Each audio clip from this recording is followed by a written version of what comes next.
नमस्कार, ही आहे आपली हॅरियर EV. तर या हॅरियरमधील तुम्हाला एक नवीन फंक्शन मी दाखवणार आहे. तुम्ही बघू शकता त्याचं नाव आहे tilt on reverse gear. Search ऑप्शनमध्ये टिल्ट सर्च केलं की हा ऑप्शन येतो. त्यानंतर तुम्ही इथे क्लिक करायचं. त्याच्यानंतर तुम्ही बघू शकता आता हा ऑप्शन ऑफ आहे.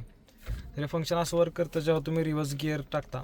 त्याच्यानंतर जे तुमचे आउटसाईड रिअर व्ह्यू मिरर आहेत ते ऑटोमॅटिक खालच्या बाजूला टिल्ट होतात.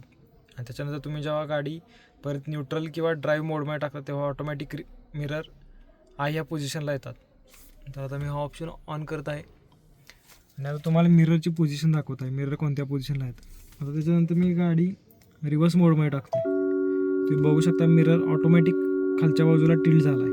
ओके, आता गाडी रिव्हर्समध्ये आहे. आता मी पुन्हा ड्राईव्ह मोडमध्ये टाकतो आहे. आता ड्राईव्ह मोडमध्ये बघू शकता तुम्ही मिरर ज्या पोझिशनला होतं त्या पोझिशनला पुन्हा आलेला आहे. हा आहे आपला ड्राईव्ह मोड. तर अशा प्रकारे फंक्शन वर्क करतं आणि एक चांगलं फंक्शन आहे जेणेकरून तुम्हाला रिव्हर्स घेताना कोणताही त्रास होणार नाही आणि मिररसारखं ॲडजस्ट करायची गरज पडणार नाही. धन्यवाद.